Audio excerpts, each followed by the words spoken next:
Hello 10th class. Today we will learn chemistry chapter 1 lecture 7 law of mass action. Today we will learn law of mass action. अब बेटा इस law of mass action को ये दो scientist हैं Goldberg and वैग, इन्होंने पेश किया था 1869 में।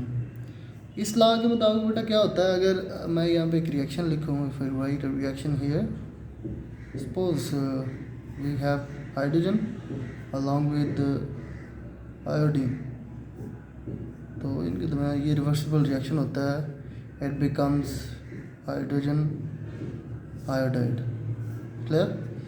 अच्छा बेटा, इसमें बात करते हैं, जैसे डेफिनेशन है, तो डेफिनेशन के मुताबिक क्या है, अगर मैं डेफिनेशन लिखूँ यहाँ पे तो फिर मैं इसको एक्सप्लेन करता हूँ। The rate at which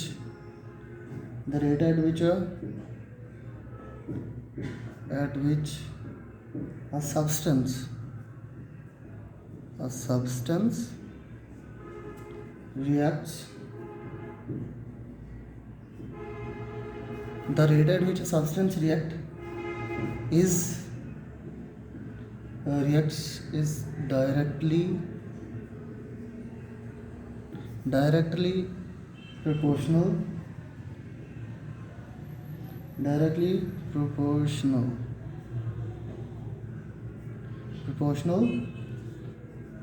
to its active masses। Clear? या एक्टिव मास आप बोल सकते हो। अच्छा बेटा, इसको मैं डेफिनेशन के इस हिस्से को नाम दे देता हूँ ए। क्लियर? अब जो डेफिनेशन का दूसरा हिस्सा है उसको मैं नाम देता हूँ बी, ताकि इजीली आप समझ सकें इसको। ठीक है? अब बी के पार्ट में क्या है, mass and the rate of reaction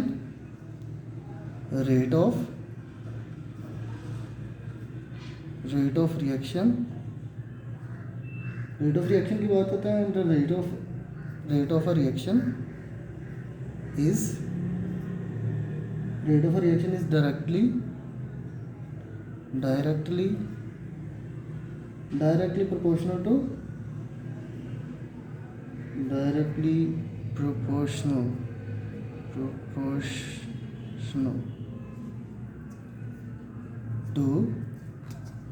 directly proportional to the product of the active masses of the reacting substances।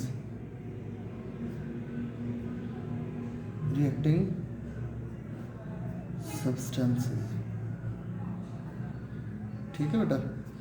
अच्छा बेटा, यहाँ पे बात हुई है रेट की, तो ये बात आपने याद रखनी, जहाँ पे भी रेट की बात होगी तो उसका मतलब क्या होगा, स्पीड। क्या मतलब होगा? स्पीड उसका मतलब होगा। जैसे ये रिएक्शन का जो डेफिनेशन का जो पहला जो हिस्सा है उसको हम देखते हैं। The first part we see here. अब फर्स्ट पार्ट में कहा गया है the rate at which a substance reacts is directly proportional to its active mass, यानी वो स्पीड जिस पे कोई चीज़ रिएक्ट करती है, जिस पे सब्सटेंस रिएक्ट करती है, वो क्या होती है, directly proportional to its active mass. ठीक है? अगर मैं इसको बैलेंस करूँ, इस रिएक्शन को बैलेंस करूँ, तो बैलेंस करने के लिए क्या मुझे करना होगा, जैसे हमारे पास ये ऑलरेडी बैलेंस फॉर्म में है। ये ऑलरेडी बेटा बैलेंस फॉर्म में है, तो अगर मैं इसकी एक और एग्जांपल दे देता हूँ, वैसे इसका भी समझा देता हूँ। इसकी एक अगर और एग्जांपल दूँ, ये क्या है, सोडियम, और ये क्या है, क्लोरीन। अगर ये आपस में रिएक्ट करते हैं तो क्या बनाते हैं, सोडियम क्लोराइड। ठीक है? मिसाल दे रहा हूँ, और इसको बैलेंस कर लिया। अच्छा बेटा, अब जो एक्टिव मास की बात हो रही है ना, इस रिएक्शन में देखो तो इसके ऊपर जो एक्टिव मास हो रहा है ना, जो मास एक्ट कर रहा है, उसको बोलते हैं मोलर कंसंट्रेशन, उसको बोलते हैं। यहाँ पे क्या है, 1 है, इसका भी क्या है, 1 है, और यहाँ पे क्या है, ये 2 एक्टिव मास है। ठीक है? यानी जो एक्टिव मास है, जो स्पीड है, जो रिएक्शन का जो रेट है वो डिपेंड करता है किसके ऊपर, एक्टिव मास के ऊपर। किसके ऊपर? एक्टिव मास के ऊपर, क्योंकि डेफिनेशन से क्लियर है, the rate at which a substance reacts is directly proportional to its active mass. तो बेटा याद रखें, ये मैंने ये डेफिनेशन को 2 हिस्सों में इसलिए डिवाइड किया है ताकि आपको समझ आ जाए। याद रखें कि यहाँ पे जो ए पार्ट है उसमें बात हो रही है इंडिविजुअल सब्सटेंस की। किसकी बात हो रही है? इंडिविजुअल सब्सटेंस की बात हो रही है। यानी इंडिविजुअली अगर कोई चीज़ रिएक्ट करती है तो जो उसकी स्पीड का जो इन्हिसार है ना, वो किसके ऊपर डिपेंड करता है? एक्टिव मास के ऊपर। किसके ऊपर डिपेंड करता है? एक्टिव मास के ऊपर डिपेंड करता है। और ये दूसरा रिएक्शन है हमारे पास सोडियम और क्लोरीन का, जिसके नतीजे में सोडियम क्लोराइड बना है। तो इसमें आप देखें एक्टिव मास क्या है, ये क्या है? 1। वैसे जनरली हम 1 लिखते नहीं, तो आपको समझाने के लिए लिख रहा हूँ।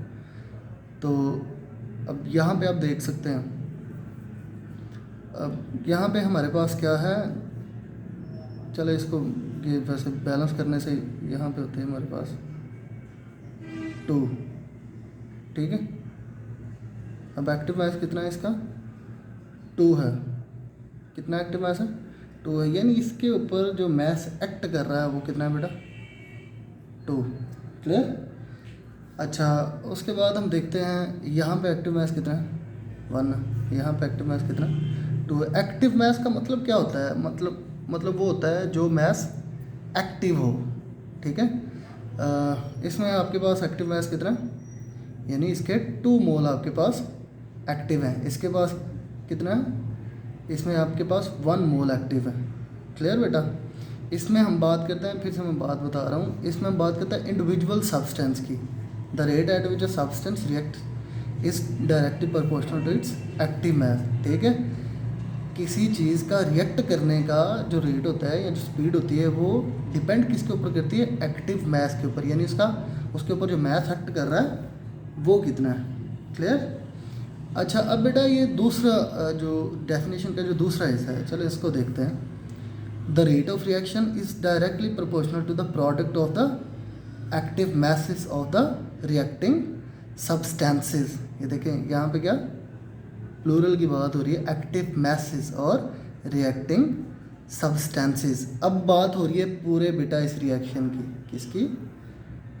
इन पूरे रिएक्शन की बात हो रही है। यहाँ पे ए पार्ट में क्या हुआ था, क्या बात हुई थी? इंडिविजुअल, ठीक है, इंडिविजुअल सब्सटेंस की। यहाँ पे क्या है? पूरे रिएक्शन की बात हो रही है। क्लियर? जब बेटा पूरी रिएक्शन की बात होती है तो हमारे पास डेफिनेशन क्या है? The rate of reaction is directly proportional to the product of the active masses of the reacting substance. यानी जो चीज़ें ये जो रिएक्ट कर रही हैं ना, ये जो सब्सटेंसेस रिएक्ट कर रही हैं, इनका टोटल जो रेट है वो किस पे डिपेंड करता है? वो डिपेंड करता है product of the active masses of the reacting substance. इनके जो टोटल है ना, जो एक्टिव मास टोटल पे डिपेंड करता है, ठीक है। टोटल एक्टिव मास पे डिपेंड करता है कि इस पूरे रिएक्शन में या ये जो चीज़ें रिएक्ट कर रही हैं इनकी स्पीड कितनी है। क्लियर बेटा?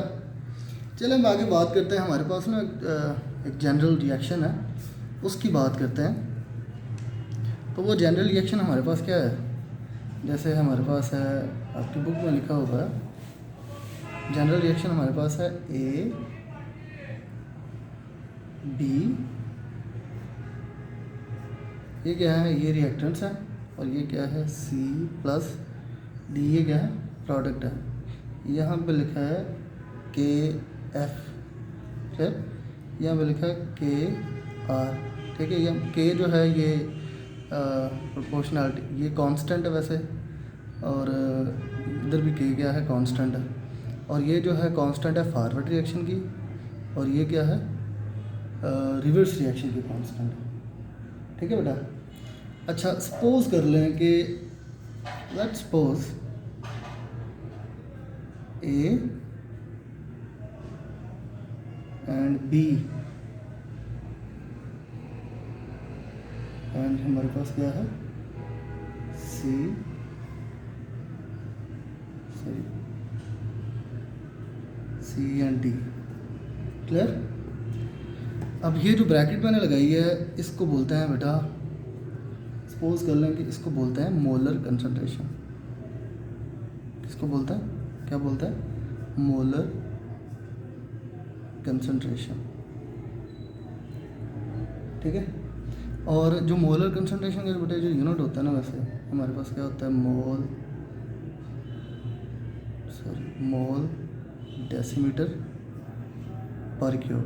ठीक है, आप इसको ऐसे भी लिख सकते हैं, मोल स्लैश लगा के डेसीमीटर, फिर आप माइनस नहीं लगाएंगे, अगर आप स्लैश नहीं डालते तो फिर माइनस लगाएंगे। ठीक है, ये इसका क्या है, यूनिट। ये यूनिट किस किस का है, मोल डेसीमीटर क्यूब यूनिट किस किस का है, ए का, बी का, सी का एंड डी का। क्लियर। अब बेटा अगर बात करें ना according to the law of mass action, तो हमारे पास क्या है, ये डेफिनेशन के मुताबिक हमारे पास क्या है, ये रिएक्शन है। तो ये क्या है, this one is the forward reaction and this one is the reverse reaction. Clear. Let's talk about the forward reaction. Forward reaction की बात करते हैं, the rate of the forward reaction, forward reaction क्या है, यहाँ पे जगह पूरी नहीं आ रही, चले ऐसे कर लेता हूँ, इज़ यहाँ पे directly proportional to A and B. ठीक है, डेफिनेशन के मुताबिक the rate of forward reaction हमने अलग लिख लिया। ठीक है, अब ये जो हमारे पास है प्रोपोर्शनैलिटी, ये जो साइन है, इसको ख़त्म करने के लिए हम क्या करेंगे, किसी कांस्टेंट से मल्टीप्लाई करना पड़ेगा। ठीक है, we have to multiply with a constant. So constant we have here, the forward reaction constant we have here, you can see here, we will multiply KF forward reaction constant. तो इसके साथ हम क्या करेंगे, ये हमारे पास मोलर कंसंट्रेशन में A and B। Clear? Now we see the rate of reverse reaction. The rate of reverse reaction directly proportional to C and D। Clear. अब C एंड D को सेम उसी सिचुएशन उसी तरह हल करेंगे हम। जैसे ये है हमारे पास, तो इसके लिए भी जो कांस्टेंट होगी वो कौन सी इस्तेमाल करेंगे, KR, यानी रिवर्स कांस्टेंट। ठीक है, ये हमारे पास रिवर्सिबल रिएक्शन की जो कांस्टेंट होगी, तो क्या होगा, ये हमारे पास क्या है, C and then we have D। Clear बेटा। चले अब इसको देखते हैं, हम दोनों रिएक्शंस को कंपेयर करते हैं। ठीक है, अब हम दोनों रिएक्शन को कंपेयर करें, here we have KF and KF क्या है हमारे पास, A and B। Clear? और on other hand we have KR, C and D। Clear? चलो अब देखते हैं यहाँ पे प्रोसेस क्या होता है। असल में ना हम जो फाइंड कर रहे हैं ना इसमें, वो है हमारे पास इक्विलिब्रियम कांस्टेंट। क्या चीज़ है, इक्विलिब्रियम कांस्टेंट। इक्विलिब्रियम कांस्टेंट को हम KC से ज़ाहिर करते हैं। Actually we want to find KC। Clear. अब KC फाइंड करने के लिए क्या करना पड़ेगा, ये आप देख सकते हैं, ये AB जो है ये KF के साथ क्या हो रही है, मल्टीप्लाई हो रही है। क्या हो रही है, मल्टीप्लाई हो रही है। इधर आके क्या हो जाएगी, डिवाइड हो जाएगी। ठीक है, और ये यहाँ पे क्या हो रहा है, मल्टीप्लाई हो रहा है, उधर आके क्या हो जाएगा, डिवाइड हो जाएगा। ठीक है, अगर मैं ये जो हमारे पास है वो क्या है, ये KR को मैं क्या करता हूँ, इधर ले जाता हूँ, यानी KF के नीचे। ठीक है, और ये उठा के क्या करता हूँ, इधर ले जाता हूँ, ठीक है। और या आप ये कह सकते हैं ये जो ए बी है ये क्या हो रही है, इधर मल्टीप्लाई हो रही है, इधर क्या हो जाएगी, डिवाइड हो जाएगी। तो हमारे पास क्या होगा, ये सी और ये क्या है डी, और ये इधर क्या हो जाएगा, डिवाइड हो जाएगा, क्योंकि इसके साथ मल्टीप्लाई हो रहा है। डिवाइड हो जाएगा तो हमारे पास क्या आएगा, ए एंड बी। क्लियर। ये है बेटा लॉ ऑफ मैथ एक्शन, और ये उसका जनरल रिएक्शन था। होपफुली आपको समझ आया होगा। Thank you so much.